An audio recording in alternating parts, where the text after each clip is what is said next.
54 বছরের যে ইতিহাসে আমরা দেখেছি আমাদেরকে অনেক সংগ্রাম লড়াই আমাদেরকে চালাতে হয়েছে। বিশেষ করে 3টা মাইলস্টোন আমাদের রাজনৈতিক জীবনে আছে, যদি আমরা সেটাকে স্বাধীনতা যুদ্ধ থেকে গণ্য করি। আপনারা জানেন যে সাধারণত একটা সরকারের পরিবর্তন হয় নির্বাচনের মধ্য দিয়ে। আমাদের সংবিধানে যে বিধান আছে 5 বছর পর পর নির্বাচন হয়, নির্বাচনের মধ্য দিয়ে সরকার পরিবর্তন হয়। ঠিক আমরা যদি 69-এর গণ অভ্যুত্থানের কথা চিন্তা করে দেখি তাহলে দেখবেন 69-এর গণ অভ্যুত্থানের পরপরই আমরা কিন্তু একটা নির্বাচন পেয়েছিলাম 1970 সালে, এবং সেই নির্বাচনের জনগণ গণতন্ত্রের পক্ষে রায় দিয়েছিল।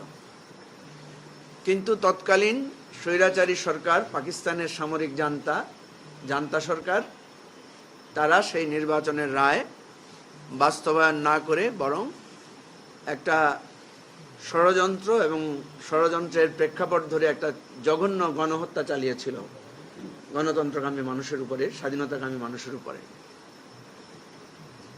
তো ওই গণতন্ত্রকামী মানুষগুলো তখন স্বাধীনতাকামী সংগ্রামে ঝাঁপিয়ে পড়েছিল, এবং সেটার কারণেই সে আন্দোলন সংগ্রাম আর কিন্তু ক্ষমতার পরিবর্তনের মধ্যে সীমাবদ্ধ থাকে নাই।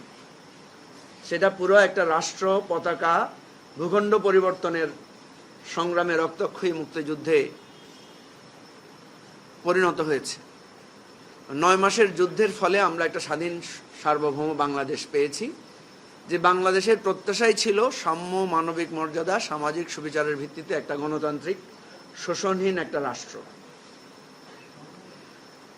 তো এই মাইলস্টোন দিয়ে আমাদের স্বাধীন পতাকা, স্বাধীন ভূখণ্ড, স্বাধীনতাটা শুরু হয়েছিল।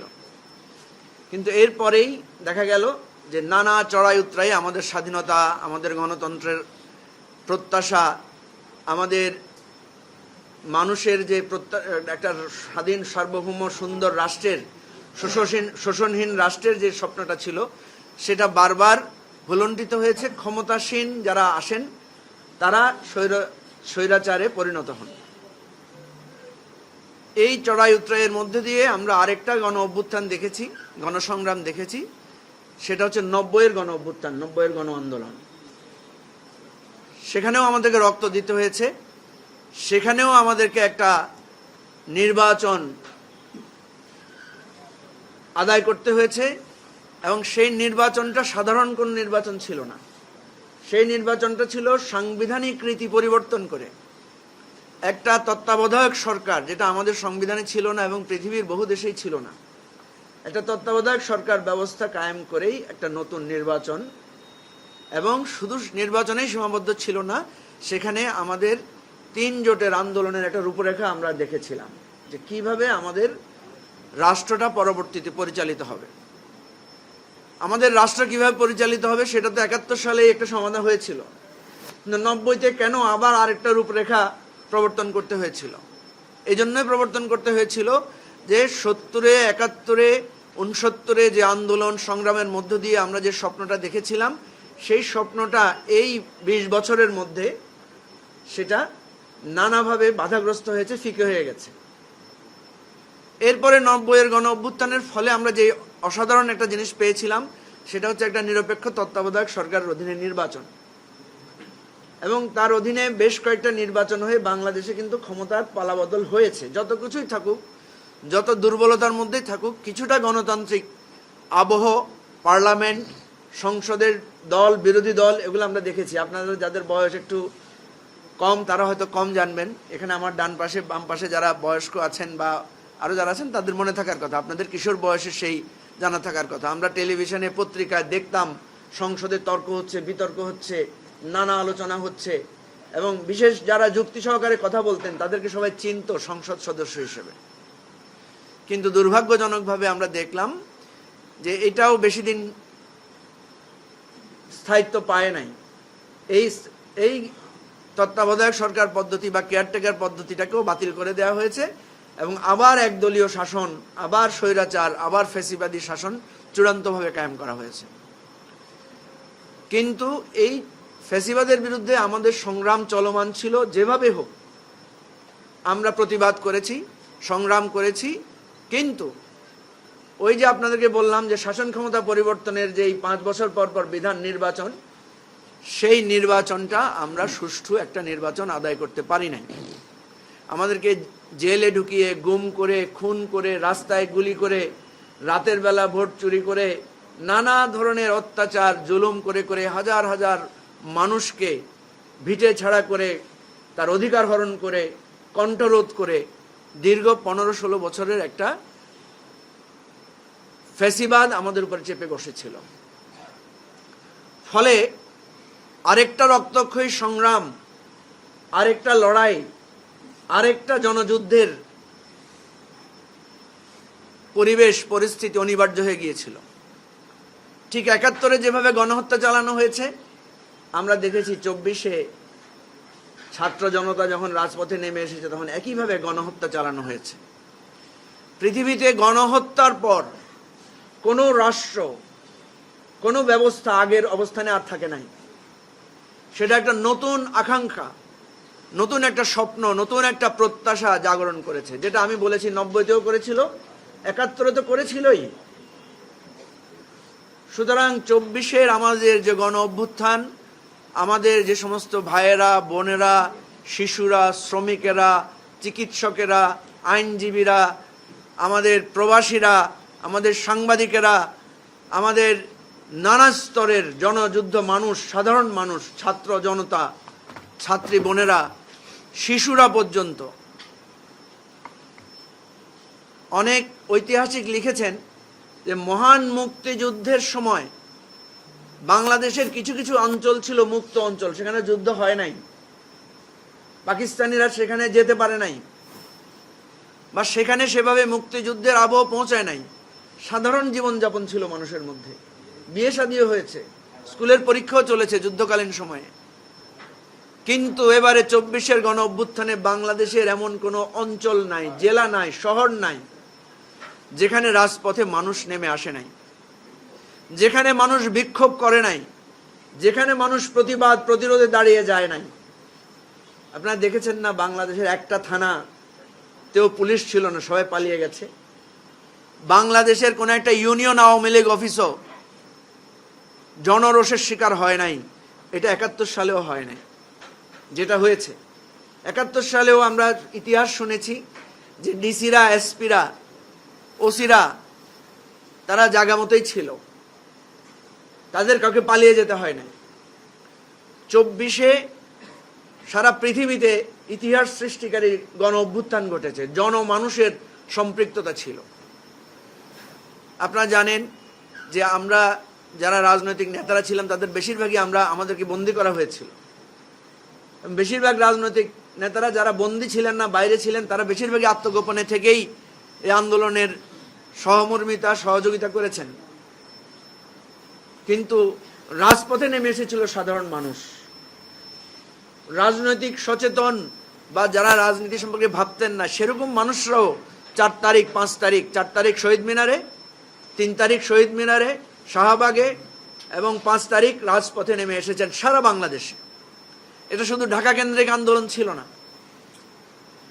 এত বড় গণ অভ্যুত্থান, এত রক্তস্রোত, এত প্রাণ বিসর্জন, এত দিনের ধারাবাহিক এই আন্দোলনের যে চূড়ান্ত ফল, এই ফলের পরে শুধু একটা নির্বাচন দিয়ে ক্ষমতা হস্তান্তর হবে, এটা কি আমাদের প্রত্যাশা বা এটা কি কেউ কামনা করেছিল?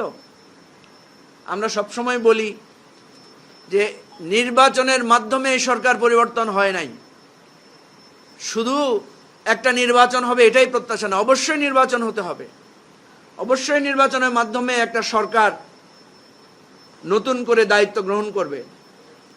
কিন্তু তার আগে যে গণ অভ্যুত্থান হয়েছে, যে সংগ্রাম হয়েছে, লড়াই হয়েছে, সেই গণ অভ্যুত্থানের প্রত্যাশা আমাদেরকে পূরণ করতে হবে। আমি আজকে আপনাদের মাধ্যমে এই ঘোষণাটা দিতে চাই যে গণ অভ্যুত্থানের আমাদের যে আকাঙ্ক্ষা, সে আকাঙ্ক্ষা বাস্তবায়নে সবাইকে একটা ঐক্যমতে পৌঁছাতে হবে। আপনারা জানছেন যে আমাদের একটা জাতীয় সনদ তৈরির জন্য আমরা একটা চেষ্টা করছি।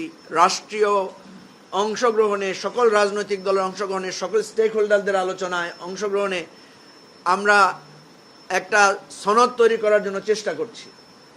কিন্তু নানাভাবে নানা তর্ক বিতর্ক, নানা মার প্যাঁচ এখানে আলোচনা চলছে। এটাতে আমরা সাময়িকভাবে কিছুটা মনক্ষুণ্ণ হলেও আমরা চূড়ান্তভাবে হতাশ নই। আমরা চাই যে এটা হতে হবে, কিন্তু এটা বুঝতে হবে সবাইকে।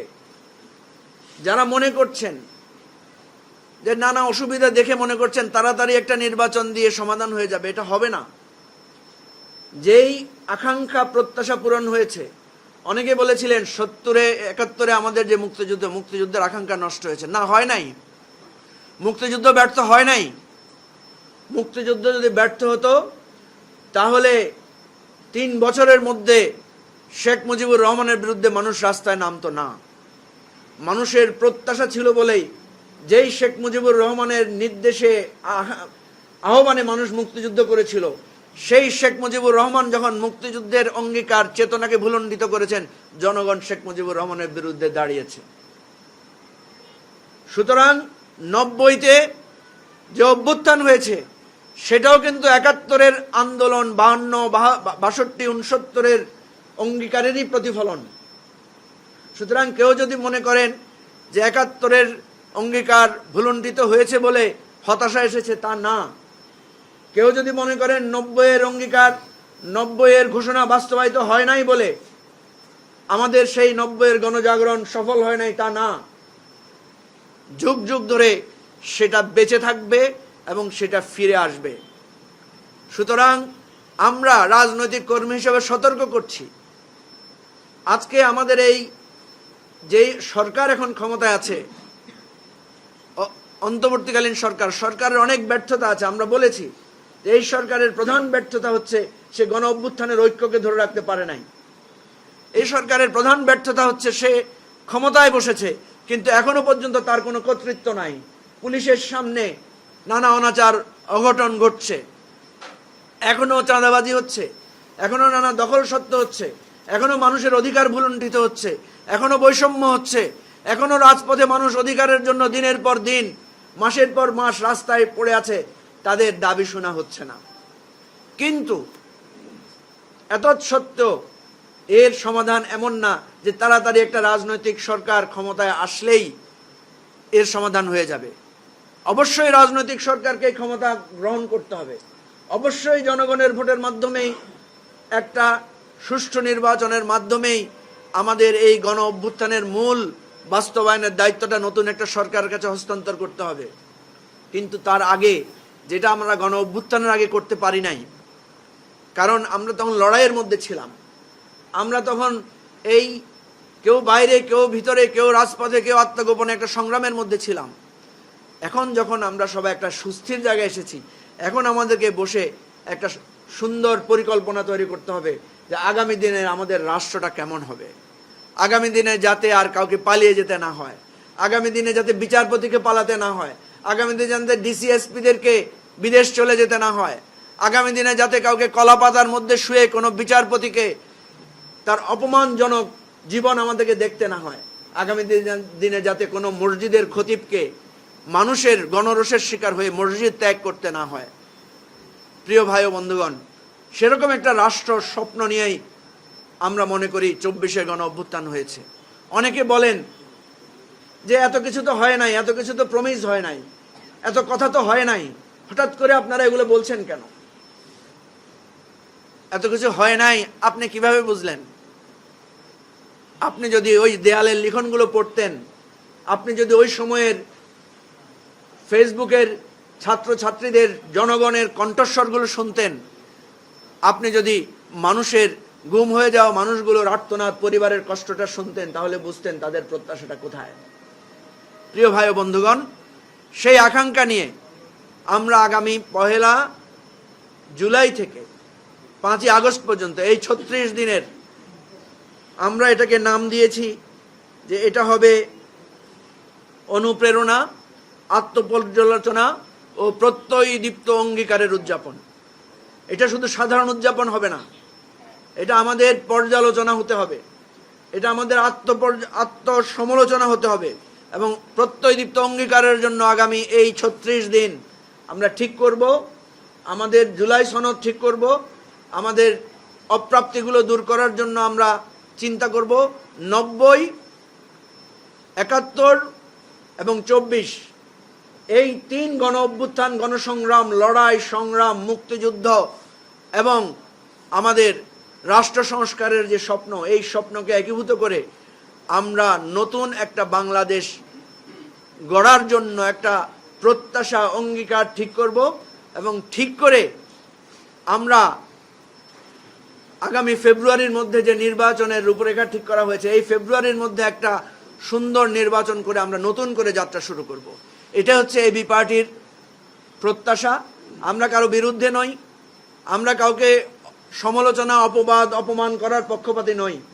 আমরা মনে করি আমরা সকলেই কোনো না কোনোভাবে নির্যাতিত। আজকে যারা এই জুলাই অভ্যুত্থানের অংশীদার, আমাদের বুঝের ঝামেলা থাকতে পারে, আমাদের চিন্তার পার্থক্য থাকতে পারে, আমাদের স্বপ্নের ভিন্নতা থাকতে পারে, কিন্তু যেই রক্ত আবু সাইদ দিয়েছেন, যে মুগ্ধ চোখের সামনে দাঁড়িয়ে আমাদের পথ দেখিয়েছেন, যে ফারহান ফায়াজ গুলিবিদ্ধ হয়েও বলেছেন এই রাষ্ট্রটাকে সে সুন্দর একটা জায়গায় দেখে যেতে চায়, সেই রাষ্ট্রটা আমাদেরকে করতে হবে। সুতরাং এখানে বিভেদ নয়, আমরা বলি সবাই ঐক্যবদ্ধ হন, সবাই একমতে পৌঁছান, বিতর্ক করেন, জনগণের প্রত্যাশাটাকে একীভূত করেন। আমরা যে 36 দিন ব্যাপী আমরা যে কর্মসূচি নিয়েছি, সেই কর্মসূচির মধ্যে আমরা সকল শ্রেণী পেশাকে অন্তর্ভুক্ত করার চেষ্টা করেছি। যেই ছাত্ররা প্রাইভেট ইউনিভার্সিটির ছাত্র, পাবলিক ইউনিভার্সিটির ছাত্র, কলেজের ছাত্র, স্কুলের ছাত্র ছাত্রীরা আন্দোলনে অংশগ্রহণ করেছে, তাদের সাথে আমরা মত বিনিময় করব। যে শহীদ পরিবারেরা আছে তাদের সাথে আমরা কর্মসূচি রাখব, যে আহতরা হয়েছেন তাদের সাথে কর্মসূচি রাখব, যারা চিকিৎসা দিয়েছেন যে আমাদের ভাই বোনেরা সেই সময়ে, তাদের সাথে মত বিনিময় করব, যারা আইনি লড়াইয়ে সাহায্য করেছেন তাদেরকেও আমরা এই 36 দিনের অনুষ্ঠানে অংশীদার করব, যারা জেলে গিয়েছিলেন, যারা নানাভাবে বিদেশ থেকে, প্রবাস থেকে আমাদেরকে সাহায্য করেছেন, তাদের সাথেও আমরা একীভূত করব। যে প্রবাসী আমাদের কূটনীতিকরা, আন্তর্জাতিক মহল আমাদের আন্দোলনকে সাপোর্ট করেছেন, তাদেরকেও আমরা এই 36 দিনে স্মরণ করব। বিশেষ করে 36 দিনে আমরা স্মরণ করব আমাদের নারী বোনদেরকে, যারা সম্মুখ সারিতে থেকে এই 36 জুলাইয়ের বিজয় এনে দিয়েছিলেন। তো আমাদের এই 36 দিনব্যাপী কর্মসূচি নেয়ার জন্য আমরা ইতিমধ্যে অনেক মিটিং করেছি, আমরা একটা কমিটিও করেছি। এখানে আজকে আমাদের সকল কমিটির সদস্যরা উপস্থিত আছেন। আমাদের সেই কমিটির আহ্বায়ক হচ্ছেন আমাদের দলের সম্মানিত ভাইস চেয়ারম্যান লেফটেন্যান্ট কর্নেল অবসরপ্রাপ্ত জনাব দিদারুল আলম।